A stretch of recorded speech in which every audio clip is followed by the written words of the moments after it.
शांति, ओम शांति, ओम शांति। आज बाबा कह रहे हैं मीठे बच्चे, अपने स्वधर्म को भूलना ही सबसे बड़ी भूल है। अभी तुम्हें अभूल बनना है, अपने घर और राज्य को याद करना है ना, भूलने वाला नहीं। अब हमें किसको भूलना है? गलत चीज़ों को, लेकिन अपना स्वधर्म नहीं भूलना है। तो स्वधर्म क्या है? शांति, शक्ति, पवित्रता, ज्ञान, प्रेम, आनंद और सुख, है ना। हमेशा अपने स्वधर्म में रहना। प्रश्न है, आप बच्चों की कौन सी अवस्था ही समय की समीपता की निशानी है? उत्तर है, आप बच्चे जब याद की यात्रा में सदा मस्त रहेंगे, बुद्धि का भटकना बंद हो जाएगा और वाणी में याद का जौहर आ जाएगा, तो अपार खुशी में रहेंगे। घड़ी घड़ी अपनी सतयुगी दुनिया के नज़ारे सामने आते रहेंगे, तब समझो कि समय समीप। विनाश में टाइम नहीं लगता, इसके लिए याद का चार्ट बढ़ाना है ना, क्योंकि हमेशा बाबा की ही याद रहे, कोई देहधारी याद नहीं आए, कोई परिस्थिति याद नहीं आए। ये मतलब निशानी है कि अब हम उस ओर जा रहे हैं। क्योंकि घर जब आने लगता है, ट्रेन में जाते हैं या कहीं बस से भी गए कहीं, जैसे जैसे घर आने लगता है तो घर का याद आने लगता है ना, अब पहुँचे कि पहुँचे। तो वो स्थिति अगर बन रही है तो समझिए कि हम समीप हैं। गीत है, तुम्हें पाके हमने जहाँ पा लिया, जमी तो जमी आसमां पा लिया। अभी तो जमी आसमां क्या, अभी तो तीनों लोगों का बाबा मालिक बना रहा है। ओम शांति। रूहानी बच्चे इस गीत का अर्थ तो समझते होंगे। अब बेहद के बाप को तो पा लिया है। बेहद के बाप से स्वर्ग का वर्षा मिलता है, जिस वर्षे को कोई भी छीन नहीं सकता है। भगवान स्थूल धन देने तो आता नहीं, ज्ञान गुण शक्तियों का खजाना देता है, जिससे हम सारा धन प्राप्त कर सकते हैं। तो जो वो खजाना दे रहा है वो तो कोई चोर चुरा नहीं सकता। तो वर्षे का नशा तब चलता है जब रावण राज शुरू होता है। यह भी वर्षे का नशा तब चला जाता है जब रावण राज शुरू होता है। ये नशा त्रेता के लास्ट तक रहता है। फिर द्वापर आते जब रावण राज्य में प्रवेश करते हैं तो नशा उड़ जाता है। यह भी ड्रामा बना हुआ है। बच्चों को सृष्टि ड्रामा का भी ज्ञान है। यह चक्र कैसे फिरता है, इनको नाटक भी कहें, ड्रामा भी कहें। बच्चे समझते हैं कि बरोबर बाप आकर सृष्टि का चक्र भी समझाते हैं। जो ब्राह्मण कुल के हैं उन्हों को ही समझाते हैं, सबको तो नहीं बाबा ज्ञान दे रहा। बच्चे, तुम अपने जन्मों को नहीं जानते हो, मैं तुमको समझाता हूँ। पहले तुम सुनते थे 84 लाख जन्म लेने के बाद फिर एक जन्म मनुष्य का मिलता है। ऐसे नहीं है। अभी तुम सब आत्माएं नंबरवार आती जाती हो। बुद्धि में आया है कि पहले पहले हम आदि सनातन देवी देवता धर्म के पूज्य थे, फिर हम ही पुजारी बने। ये ज्ञान तो कहीं से नहीं मिला था कि हम ही पूज्य थे और हम ही पुजारी बने। तो आप ही पूज्य, आप ही पुजारी, यह भी गायन है। तो मनुष्य फिर भगवान के लिए समझते हैं कि आप ही पूज्य और आप ही पुजारी बनते हैं। लेकिन भगवान पुजारी कभी बनता है क्या? क्यों बनेगा वो? तो भगवान नीचे थोड़ी नहीं गिरता है, वो जन्म मरण में नहीं आता तो वो नीचे नहीं गिरता। तो आपके ही यह सब रूप है। अनेक मतांतर है ना। तो तुम अभी श्रीमत पर चलते हो। तुम समझते हो कि हम स्टूडेंट पहले तो कुछ नहीं जानते थे, फिर पढ़कर उच्च इम्तहान पास करते जाते हैं। तो वह स्टूडेंट भी शुरू में तो कुछ भी नहीं जानते हैं, फिर इम्तहान पास करते करते समझते हैं कि अभी हमने बैरिस्ट्री पास कर ली है। तुम भी अब जानते हो हम पढ़कर मनुष्य देवता बन रहे हैं, सो भी विश्व के मालिक बन रहे हैं। वहाँ तो है ही एक धर्म एक राज्य, तुम्हारा राज्य कोई छीन नहीं सकता। वो राज्य परमात्मा दे रहा है जहाँ पर छीनने का तो कोई बात ही नहीं है। वहाँ कोई लुटेरा रहेगा क्या? तो वहाँ तुमको पवित्रता, शांति, सुख, संपत्ति सब कुछ है और पवित्रता ही लेकर जाते हैं, इसलिए सुख शांति सब कुछ है वहाँ। गीत में भी सुना ना। अब यह गीत तुमने तो नहीं बनाया है, गीत तो अनायासी ड्रामानुसार इस समय के लिए ये गीत बन गए, पिक्चरों के गीत हैं। तो मनुष्यों के बनाए हुए गीतों का अर्थ बाप बैठकर समझाते हैं। अभी तुम यहाँ शांति में बैठ बाप से वर्षा ले रहे हो जो कोई छीन नहीं सकता। आधा कल्प सुख का वर्षा रहता है। बाप समझाते हैं, मीठे मीठे बच्चों, आधा कल्प से भी जास्ती तुम सुख भोगते हो। फिर रावण राज शुरू होता है। मंदिर भी ऐसे हैं जहाँ चित्र दिखाते हैं देवताएं वाम मार्ग में कैसे जाते हैं। जो चित्र बनाए गए थे मंदिरों में तो सोचते हैं कि ऐसा चित्र, गंदा चित्र क्यों बनाया गया, लेकिन उसका अर्थ क्या था? देवताओं को विकारी दिखाया गया। क्यों? क्योंकि देवताएं ही तो गिरे, देवताएं ही वाम मार्ग में गए। शास्त्रों में स्पष्ट लिखा हुआ है कि देवताएं वाम मार्ग में चले गए। तो वाम मार्ग का मतलब क्या होता है, इसको विस्तार में जानते ही नहीं। वाम मार्ग का मतलब ही होता है गलत मार्ग, यानी विकारी मार्ग में चले गए। लेकिन ड्रेस तो वही है, ड्रेस बाद में बदलती है ना। तो हर एक राजा की अपनी अपनी ड्रेस, ताज आदि सब अलग अलग होते हैं। अब बच्चे जानते हैं कि हम शिव बाबा से ब्रह्मा द्वारा वर्षा ले रहे हैं। बात तो बच्चे बच्चे ही कहते हैं। बच्चों, तुम अपने जन्मों को नहीं जानते हो। सुनती तो आत्मा है ना। हम आत्मा हैं, न कि शरीर। शरीर के द्वारा सुन रहे हैं, लेकिन सुनती कौन है? आत्मा ही सुनती है। तो और जो भी मनुष्य मात्र है, उन्हों को अपने शरीर के नाम का नशा है, क्योंकि देह अभिमानी है ना। तो हम ये हैं, वो हैं, हम बैरिस्टर हैं, हम डॉक्टर हैं, या हम नेता हैं। हम आत्मा हैं, यह तो जानते ही नहीं। वह तो आत्मा सो परमात्मा और परमात्मा सो आत्मा कह देते हैं, लेकिन ये तो बिल्कुल रॉन्ग है। अभी तुमको बाप ने समझाया है, तुम आत्मा सो विश्व के मालिक देवी देवता बन रहे हो।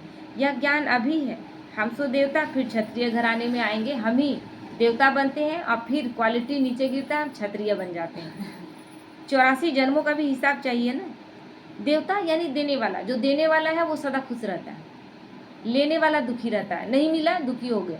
देने वाला वो जान ही रहा है कि बस हमको देना है, तो अपेक्षा किसी के लिए है ही नहीं उसके मन में कि कोई हमको देगा, तो वो सदा खुश रहेगा। तो इसीलिए जब देवता का गुण कम हुआ तो क्षत्रिय, क्षत्रिय मतलब अभी ले मांग तो नहीं रहे थे, लेकिन युद्ध शुरू हो गया है ना, माइनस प्लस शुरू हो गया। तो ये त्रेता का काम है, इसलिए क्षत्रिय दिखाया गया। क्षत्रिय वो जो युद्ध करे। तो युद्ध क्या? शस्त्रों का युद्ध नहीं होगा, मन का युद्ध चलेगा। तो बाबा कहते हैं 84 जन्मों का भी हिसाब चाहिए ना। सब तो 84 जन्म नहीं लेंगे, सब इकट्ठे थोड़े ही आ जाते हैं, सब एक साथ आएंगे क्या? तुम जानते हो कौन से धर्म कैसे आते रहते हैं, क्योंकि देखिए धीरे धीरे ही प्रॉब्लम बढ़ना है ना। तो धीरे धीरे जनसंख्या बढ़ती है, जैसे जैसे जनसंख्या बढ़ती जाती है प्रॉब्लम बढ़ता जाता है। अब एक घर में एक बच्चा हुआ तो उसका लालन पालन बहुत अच्छे से होगा। फिर वहीं पर दूसरा बच्चा आ गया, थोड़ा सा उसमें बट गया, फिर तीसरा आ गया, फिर चौथा आ गया। आजकल जैसा कलयुग में 7-8 बच्चे हो रहे थे, किसी के 10-12 भी बच्चे हो रहे थे। तो क्या हुआ? बच्चों का लालन पालन में कहीं ना कहीं कॉम्प्रोमाइज़ शुरू हुआ ना। तो उसी तरह जनसंख्या बढ़ती गई तो हमारा सुख भी कम होता गया। तो एक बार ही ऐसा तो नहीं हुआ, धीरे धीरे बढ़ा, धीरे धीरे सुख कम हुआ, धीरे धीरे सुख कम होते होते हम अब ऐसे समय में हैं जहाँ सुख का नामो निशान नहीं। तो तुम जानते हो कि कौन से धर्म कैसे आते रहते हैं। हिस्ट्री पुरानी फिर नई होती है। अभी यह है ही पतित दुनिया और वह है पावन दुनिया। फिर दूसरे दूसरे धर्म आते हैं। यहाँ कर्म क्षेत्र पर यह एक ही नाटक चलता है। मुख्य है 4 धर्म इस संगम पर बाप आकर ब्राह्मण संप्रदाय स्थापन करते हैं, विराट रूप का चित्र बनाते हैं, परंतु उसमें यह भूल है। बाप आकर सब बातें समझाए, अभूल बनाते हैं, है ना। बाबा उस भूल से निकाल कर अभूल बनाते हैं। बाप तो न कभी शरीर में आते हैं न भूल करते हैं, क्योंकि शरीर में नहीं आते तो भूल नहीं होता, शरीर में आते हैं तभी हम भूल करते हैं। तो वह तो थोड़े समय के लिए तुम बच्चों को सुखधाम का और अपने घर का रास्ता बताने के लिए इनके रथ में आते हैं, जन्म तो नहीं लेते हैं। ब्रह्मा तन का आधार लेते हैं, तो न सिर्फ रास्ता बताते हैं परंतु लाइफ भी बना देते हैं, है ना। जीवन क्या था, क्या से क्या बना दिए, पूरा जिंदगी बना देते हैं। कल्प कल्प तुम घर जाते हो, फिर सुख का पाठ भी बजाते हो। बच्चों को भूल गया है कि हम आत्माओं का स्वधर्म है ही शांति। हम शांति धाम से आए हैं। तो बाबा कहते हैं बच्चों को भूल गया है कि हम आत्माओं का स्वधर्म है ही शांति। भूल गए तो शांति में नहीं रह पाते। इस दुख की दुनिया में शांति कैसे होगी? इन सब बातों को तुम समझ गए हो, तुम सबको समझाते भी हो। आहिस्ते आहिस्ते सब आते जाएंगे। विलायत वालों को भी मालूम पड़ेगा कि यह सृष्टि चक्र कैसे फिरता है, इनकी आयु कितनी है। फॉरेनर्स भी तुम्हारे पास आएंगे, वह बच्चे वहाँ जाकर सृष्टि चक्र का राज समझाएंगे। या तो विदेशी आएंगे या फिर यहाँ से बच्चे जाएंगे समझाने के लिए, दोनों हो रहा है। विदेशी यहाँ आ रहे हैं, वहाँ जाकर विदेशों में यहाँ के बच्चे भी समझा रहे हैं। तो बाबा कब बोला था? उस समय कहीं विदेशी एक भी था, लेकिन भगवान का महावाक्य है, आज तो 140 देशों में ज्ञान दिया जा रहा है। तो वह समझते हैं कि क्राइस्ट गॉड के पास जाए पहुँचा। क्राइस्ट को गॉड का बच्चा समझते हैं। फिर यह समझते हैं कि क्राइस्ट भी पुनर्जन्म लेते लेते अभी भिखारी है। जैसे तुम अभी भिखारी हो ना, तो भिखारी अर्थात तमो प्रधान, है ना, कुछ भी नहीं, कंगाल हो गए हैं। समझते हैं क्राइस्ट भी यहाँ है। फिर कब आएंगे यह नहीं जानते। तुम समझा सकते हो कि तुम्हारा धर्म स्थापक फिर अपने समय पर धर्म स्थापन करने के लिए आएगा। फिर वो उसी रूप में तो नहीं आएगा, वो आया धर्म स्थापन करके, और फिर अब जब है तो दूसरे जन्म में किसी न किसी तमो प्रधान शरीर में है, क्योंकि समय है और जाना तो है नहीं बीच से। बाबा कल भी क्लियर किया था कि बीच से कोई उठकर नहीं चला जाएगा। ये सृष्टि रंगमंच में अपना रोल निभाने के लिए हम आए, अपना देकर ही जाएंगे, और एक बार में जब बाबा लेने आता है तभी हम सब जाते हैं। तो वो भी फिर से अगर आएंगे ईसा मसीह, तो फिर कब आएंगे? फिर धर्म पिता के रूप में उस समय आएंगे, लेकिन अभी तो जिस रूप में रहेंगे पहचाने नहीं जाएंगे, तो उनको गुरु नहीं कह सकते। केवल वो धर्म स्थापन करने आते हैं, उनका भी टाइम है। तो सदगति दाता सिर्फ एक है, वह जो भी धर्म स्थापन करने आते हैं वह सब पुनर्जन्म लेते लेते अभी आकर तमो प्रधान बने हैं। अंत में सारा झाड़ जर्जरी भूत अवस्था को पा लिया है। ये जो समय है जब सृष्टि कल्प वृक्ष में अब कुछ भी सार बचा ही नहीं है। अभी तुम जानते हो कि सारा झाड़ खड़ा है, बाकी देवी देवता धर्म का फाउंडेशन है नहीं। बढ़ के पेड़ की मिसाल बाबा देता है। बरगद का पेड़, जड़ उसका संपूर्ण रूप से सड़ जाता है, उसकी टालियाँ जो निकलती है फिर वो जमीन में फैलती जाती है और उससे जड़ तैयार होता है और वो वृक्ष खड़ा रहता है। तो यह बातें बाप ही बच्चों को बैठकर समझाते हैं। तुम बच्चों को तो बहुत खुशी आनी चाहिए, तुमको मालूम पड़ा है कि हम सो देवी देवता थे फिर अब बनते हैं। यहाँ तुम आते ही हो सत्यनारायण की कथा सुनने, जिससे नर से नारायण बनेंगे। नारायण बनेंगे तो जरूर लक्ष्मी भी होगी, है ना, क्योंकि बाबा कभी हम लोगों का अध्याय में भी सब जोड़े में ही दिखाया गया, चाहे राधे कृष्ण हो, चाहे उसी राधा कृष्ण का रूप लक्ष्मी नारायण हो, चाहे सीताराम हो, सब जोड़े में ही दिखाते हैं। फिर हम कैसे कहते हैं कि बाबा गृहस्थ छुड़ा देता है? बाबा गृहस्थ स्थापन करने आता है, लेकिन वो गृहस्थ कैसा? पवित्र, क्योंकि अपवित्र है इसीलिए लड़ाई झगड़े। लक्ष्मी नारायण होंगे तो जरूर उन्हों की भी राजधानी होगी ना, अकेले लक्ष्मी नारायण तो नहीं बनेंगे। लक्ष्मी बनने की अलग कथा थोड़ी ही है, नारायण के साथ लक्ष्मी भी बनती है, दोनों कहानी एक साथ है। कहानी तो बाबा क्या बना रहा है? सत्य नारायण की कथा का मतलब ये है कि नारायण सभी बनेंगे, लेकिन जब जोड़े में दिखाते हैं तो लक्ष्मी नारायण स्वरूप दिखाते हैं, है ना। स्त्री पुरुष दोनों रूप में आएंगे ना, केवल पुरुष रूप में तो नहीं आएंगे। तो नारायण के साथ लक्ष्मी भी बनती है, लक्ष्मी की भी कभी नारायण बनती है, क्योंकि नारायण केवल क्यों कहा गया? क्योंकि कभी लक्ष्मी भी नारायण बनेगी, मतलब कभी स्त्री रूप में भी हम आएंगे, कभी पुरुष रूप में भी आएंगे। ऐसा नहीं कि आत्मा जो स्त्री रूप में आई है केवल स्त्री रूप में आएगी और पुरुष रूप में आएंगे, ऐसा नहीं है। उसी युग में कभी हम नारायण के रूप में आएंगे, कभी लक्ष्मी के रूप में आएंगे। तो नारायण फिर लक्ष्मी, कभी लक्ष्मी बनते हैं। कोई गीत बहुत अच्छे हैं। माया के घुट के आने पर गीत सुनने से हर्षितपना आ जाएगा। माया कभी कभी नीचे गिरा देती है, मन नहीं लगता है योग में, कोई चीज़ में अटेंशन नहीं जाता, उस समय बाबा कहता है गीतों को सुने, फिर से प्रेम जग जाएगा। बाबा के कितने सारे गीत हैं। तो जैसे तैरना सीखना होता है तो पहले घुट के आते हैं, फिर उनको पकड़ लेते हैं ना। पहले जब शुरू लगता है डूब जाएंगे, लेकिन जब सीख जाते हैं तो उसी में मज़ा आने लगता है ना। तो बस यही है, यहाँ भी माया के गुटके बहुत खाते हैं। तैरने वाले तो बहुत होते हैं, उन्हों की भी रेस होती है, तुम्हारी भी यहाँ रेस होती है उस पार जाने की, है ना।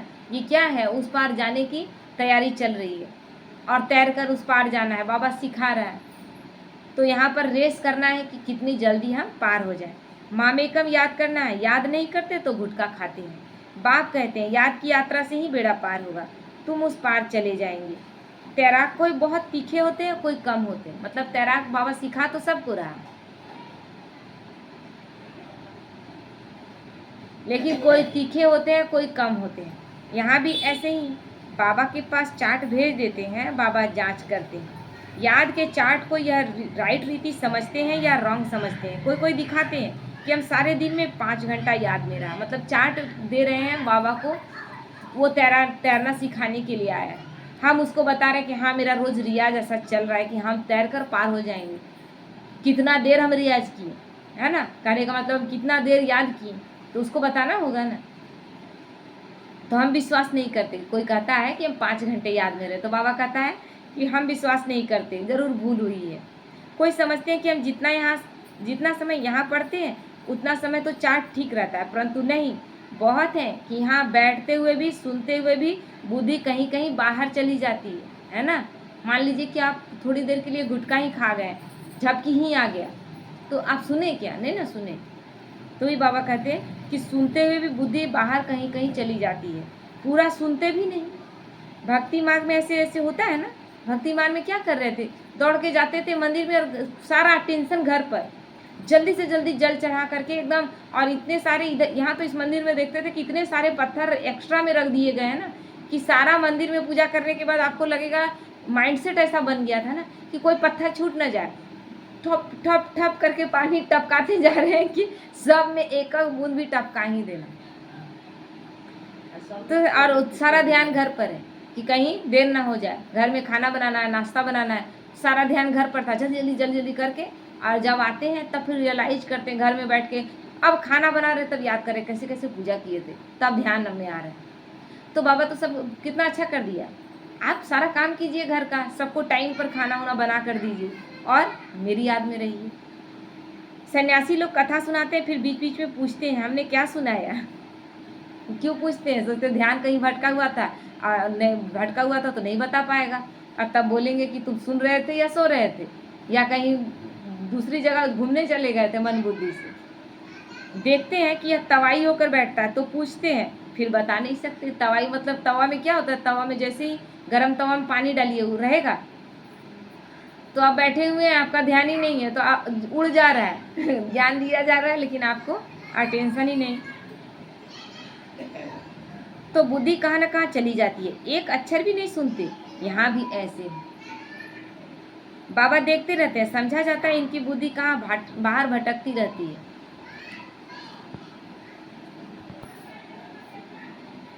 तो बाबा देखते हैं तो समझा जाता है कि इनकी बुद्धि कहाँ बाहर बाहर भटकती रहती है, इधर उधर देखते रहते हैं।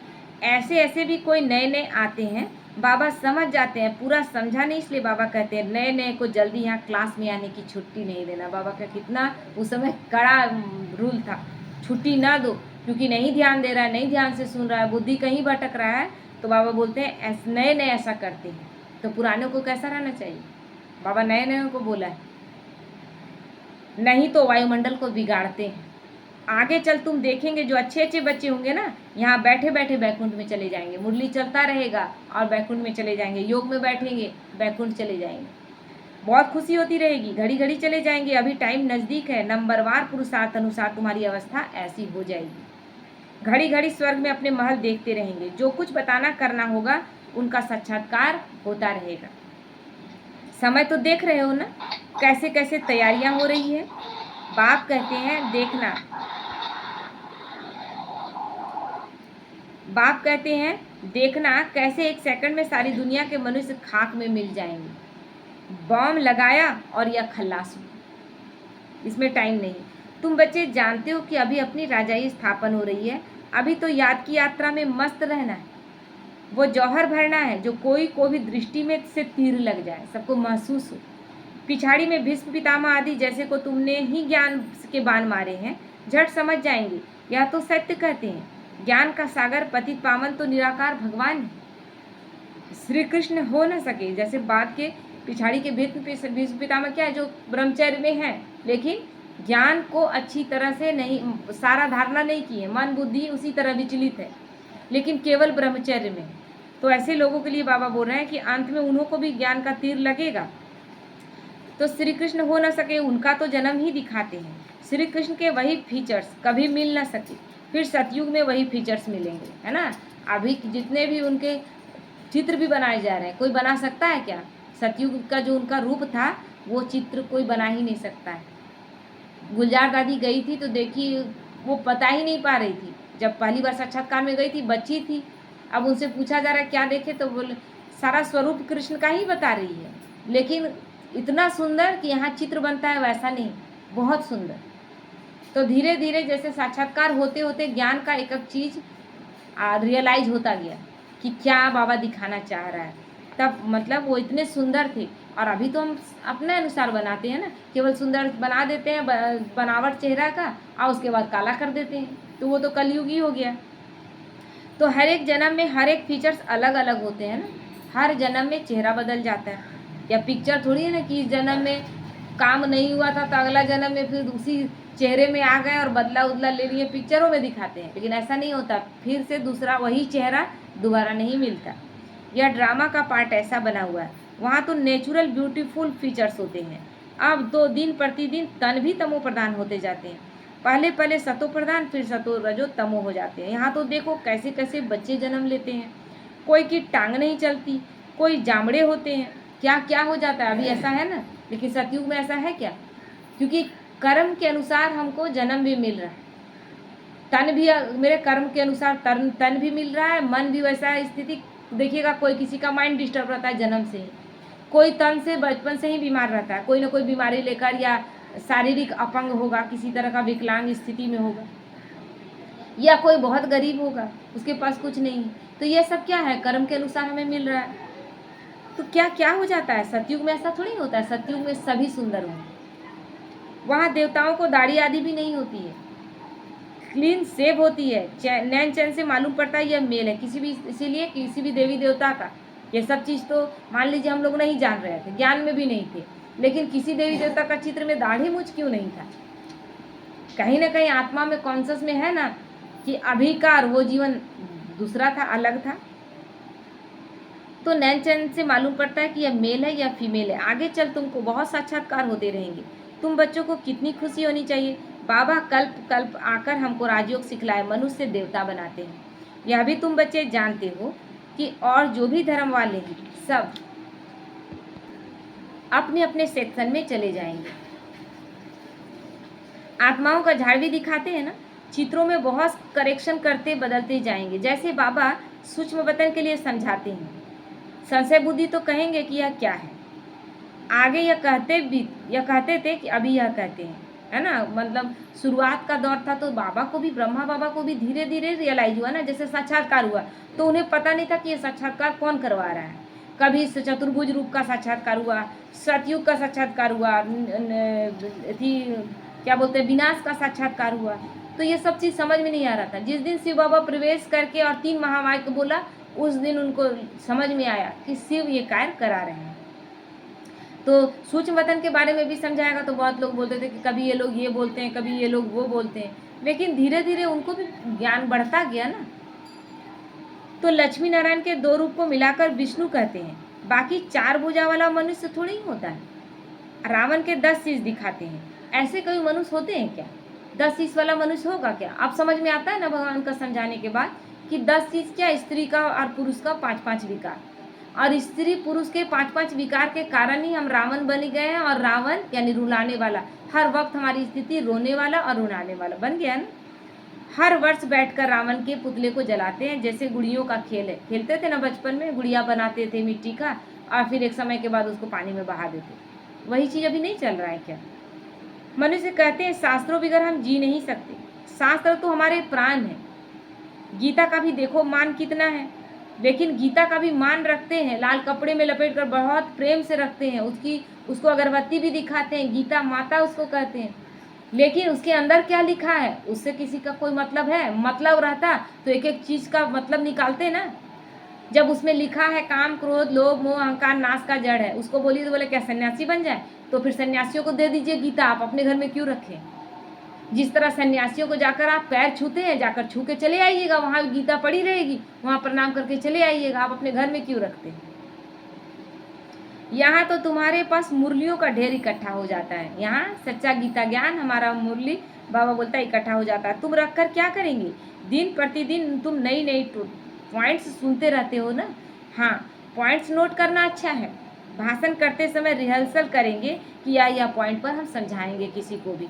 टॉपिक की लिस्ट होनी चाहिए, आज इस टॉपिक पर समझाएंगे। रावण कौन है, राम कौन है, सच क्या है, वह हम आपको बताते हैं, है ना। कहानी तो आपने बहुत सुन लिया, कथा तो आपने बहुत सुन लिया, लेकिन इन कथाओं का रहस्य क्या है ये हम आपको बताएंगे। तो इस समय रावण राज सारी दुनिया में है, 5 विकार तो सब में है। बाप आकर फिर रामराज की स्थापना करते हैं। यह हार और जीत का खेल चल रहा है। हार कैसे होती है? 5 विकारों रूपी रावण से हारते हैं तो स्वर्ग बदल कर नरक हो जाता है, जीतते हैं तो स्वर्ग स्थापन होता है। आगे पवित्र गृहस्थ आश्रम था, सो अब पतित बन गए। लक्ष्मी नारायण सो फिर ब्रह्मा सरस्वती। बाप भी कहते मैं इनके बहुत जन्मों के अंत में प्रवेश करता हूँ। ब्रह्मा का मतलब ब्रह्मा कृष्ण का जो आखिरी जन्म है वो दादा लेखराज के रूप में, जिसके तन का आधार जब लेते हैं तो उसका ब्रह्मा नाम रखते हैं। तो तुम कहेंगे हम भी बहुत जन्मों के अंत में बाप से ज्ञान ले रहे हैं। यह सब समझने की बातें हैं। कोई की डलहेड बुद्धि है तो समझते नहीं है, कोई कम बुद्धि वाला है तो नहीं समझेंगे। तो यह तो राजधानी स्थापन हो रही है, बहुत आए फिर चले गए, वो फिर आ जाएंगे। है ना। बाबा कहते हैं कि बहुत आए ज्ञान में चले और बीच में ज्ञान को छोड़कर चले गए, लेकिन वो फिर आएंगे। जिन्हें ज्ञान चला गया है, जिन्हें समझ में आ गया था और फिर संशय बुद्धि होकर चले गए, तो शरीर छोड़कर जब दूसरे जन्म में भी आएंगे ना, तो फिर वो आएंगे इस ज्ञान में। प्रजा में पाई पैसे का फिर पद पा लेंगे। बहुत लोग हैं जो इसी जन्म में छोड़ के चले गए थे, फिर किसी बात से समझ में आता है तो फिर लौटते हैं, लेकिन क्या किए, अपना पद नीचे कर लिए। तो वह भी तो चाहिए ना, इसलिए बाबा बोलता है सब तरह का प्रजा भी चाहिए, दास दासी भी चाहिए, तो वो अभी बन रहा है। अच्छा, मीठे मीठे सिकिलदे बच्चों प्रति माता पिता बाप दादा का याद प्यार और गुड मॉर्निंग। रूहानी बाप की रूहानी बच्चों को नमस्ते। हम रूहानी बच्चों की रूहानी माता पिता बाप दादा को याद प्यार, गुड मॉर्निंग और नमस्ते नमस्ते, शुक्रिया। धारणा के लिए मुख्य सार है, सदा इसी नशे में रहना कि हम अभी यह पढ़ाई पूरी कर मनुष्य से देवता सो विश्व के मालिक बनेंगे, है ना। हमारे राज्य में पवित्रता सुख शांति सब कुछ होगा, उसे कोई छीन नहीं सकता। पवित्रता मेन है, हम पवित्रता को छोड़ते हैं और उसी समय से सब कुछ विकार आ जाता है। अभी क्या है, माताएं बोलती हैं कि जीव का स्वाद में हम नॉनवेज नहीं छोड़ सकते, है ना। तो आपके घर के लोग जो शराब पीकर आ रहे हैं वो भी कहेंगे कि हम शराब नहीं छोड़ सकते, क्योंकि शराब हमको अच्छा लगता है, मेरी जीवा मांग रही है। गलत चीज़ शराब भी है, गलत चीज़ नॉनवेज भी है, लेकिन नॉनवेज को आप एक्सेप्ट करते हैं, शराब को आप खराब समझते हैं, तो ये दोहरा चीज़ चलेगा क्या? नहीं चलेगा। आप खा रहे हैं, बोल रहे हैं ये चीज़ खाने का चीज़ है, लेकिन उसको अच्छा लग रहा है। जब आप अपनी जीवा पे कंट्रोल नहीं कर सकते हैं, तो आप किसी और को कंट्रोल करने के कैसे कहेंगे? इसीलिए जब हम अपने पर कंट्रोलिंग पावर कर लेते हैं, तब हम दूसरे को बताते हैं कि तुम करो, और तब उसको टच होता है कि हाँ करना चाहिए। हम अपने गलत सलत में हैं, लेकिन हम अपने अनुसार कर रहे हैं, है ना। हम अपना सेलेक्टेड है कि इतना इतना गलती हमको करना है, इसके बिना नहीं रहा जा सकता, लेकिन उससे ज़्यादा हमको नहीं करना है। लेकिन ज़रूरी तो नहीं कि आप ही के जैसा सब कोई होगा, कोई और थोड़ा ज़्यादा गलती करेगा, आप उसको रोक सकते हैं क्या? हम परफेक्ट होंगे तब हम किसी को परफेक्ट बनने की सलाह देंगे, हम है नहीं तो कैसे सलाह देंगे। और इसीलिए जो ये बैलेंस गड़बड़ हुआ है ना, इसीलिए हुआ। हम सोचते हैं कुछ चीज़ें तो करें, उसको हम नहीं छोड़ सकते, और कुछ चीज़ों को नहीं करना चाहते, ये आपका तो नहीं चलेगा दोहरा। तो बाबा कहते हैं वहाँ सुख शांति सब कुछ होगी, उसे कोई छीन नहीं सकता। इस पार से उस पार जाने के लिए याद की यात्रा में अच्छा तैराक बनना है ना, क्योंकि इस भवसागर को पार करके उस पार पहुँचना है, तो तैराक बनना है। माया के घुटके नहीं खाने, अपनी जांच करनी है, याद के चार्ट को यथार्थ समझकर लिखना है कि कितना हम बाबा की याद में रहे। वरदान है, पुरुषार्थ और प्रारब्ध के हिसाब को जानकर तीव्र गति से आगे बढ़ने वाले नॉलेजफुल भव। पुरुषार्थ द्वारा बहुत काल की प्रारब्ध बनाने का यही समय है ना, इसीलिए नॉलेजफुल बनकर तीव्र गति से आगे बढ़ो। इसमें यह नहीं सोचो कि आज नहीं तो कल बदल जाएंगे, नहीं, इसे ही अलबेलापन कहा जाता है। आज है ऐसा ठीक है, कल हो सकता है थोड़ा मेरे में सुधार आ जाए। हमें इसी वक्त होना चाहिए अटेंशन कि नहीं, मुझे ये कमजोरियों को छोड़ देना है। अभी तक बाप दादा स्नेह के सागर बन सर्वसंबंध के स्नेह में बच्चों का अलबेलापन साधारण पुरुषार्थ देखते सुनते भी एक्स्ट्रा मदद से एक्स्ट्रा मार्क्स देकर आगे बढ़ा रहे हैं, है ना। बाबा मदद दे रहा है हर वक्त, तो नॉलेजफुल बनकर हिम्मत और मदद के विशेष वरदान का लाभ लो, क्योंकि अभी तक बाबा हमें बहुत मदद दे रहा है, छोड़ नहीं रहा है। हम गलती भी कर रहे हैं तो भी हम गिर भी रहे हैं तो फिर उठा रहा है, लेकिन ये कब तक चलेगा? तो इसलिए बाबा कहते हैं हिम्मत वाले बनो और मदद के विशेष वरदान का लाभ लो। स्लोगन है, प्रकृति का दास बनने वाले ही उदास होते हैं, इसलिए प्रकृति जीत बने, है ना। प्रकृति का दास यानी शरीर रूपी प्रकृति, उसका भी दास नहीं बनना है कि कोई प्रॉब्लम हुआ तो सबसे पहले हम मुरली छोड़ दें, कोई प्रॉब्लम हुआ सबसे पहले हम अमृत बेला छोड़ दिए, तब तो आप प्रकृति को आगे बढ़ा दिए। शरीर ऐसा था ना। अब किसी का स्वभाव संस्कार वो भी प्रकृति है, वो अगर डिस्टर्ब कर रहा है दूसरे का स्वभाव संस्कार, तो उसके हम दास बन गए। अगर मेरी प्रकृति मेरा स्वभाव संस्कार हमको कहीं झुका दे रहा है, यानी हम उसके भी दास बन गए। तो उदास कब हुए? जब इन चीज़ों से हम हारे। तो इनसे हमें हारना नहीं, जीतना है, यानी हमें शक्तिशाली स्थिति में रहना है। तब कहेंगे प्रकृति जी। अव्यक्त इशारा है, जैसे कोई सागर में समा जाए तो उस समय सिवाय सागर के और कुछ नजर नहीं आएगा। सागर में आप चले गए, है ना, ऐसे स्थूल में भी समझिए कि आप डूब गए उसमें, तो उस समय सागर के अलावा कुछ दिखाई देगा? चारों तरफ पानी ही पानी। तो बाप अर्थात सर्वगुणों के सागर में समा जाना, इसको कहा जाता है लवलीन स्थिति, है ना। वो गुणों का सागर है। जब हम उसमें उसकी याद में समा गए, समा जाने का मतलब ये नहीं है कि उसके एकदम समाप्त हो गए और उसी में लीन हो गए। तो बाप में नहीं समाना, बाप में नहीं समा जाना कि बाप एक बिंदु है और बिंदु उसमें समा करके अपना अस्तित्व खो दिया, ऐसा नहीं होता है। लेकिन बाप की याद में, स्नेह में समा जाना है ना, उसकी याद में ऐसा समा जाना है जैसे कि एक लड़का एक लड़की एक दूसरे को इतना प्रेम करते, कहते हैं ना कि दो जिस्म एक जान हो गए, कह देते हैं, लेकिन क्या हो जाते हैं? लेकिन उन याद में दोनों एक दूसरे के प्रेम में इतना खो जाते हैं कि कहते हैं कि दोनों एक हो गए, लेकिन होते तो नहीं है। तो वही स्थिति है हमारी कि हम उसको याद इतना करें कि मेरे और उसमें फ़र्क करना मुश्किल हो जाए। जैसे ब्रह्मा बाबा और शिव बाबा में फ़र्क करना मुश्किल था। ब्रह्मा बाबा में कब शिव बाबा है, कब नहीं है। इसलिए मम्मा क्या करती थी, बाबा जो बोले उसमें हाँ कर देना, क्योंकि क्या पता कब है शिव बाबा कब नहीं है, तो हम रिस्क क्यों ले। बाबा जो कहता है हमको कर लेना है, इसीलिए नंबर 1 में गई। ओम शांति।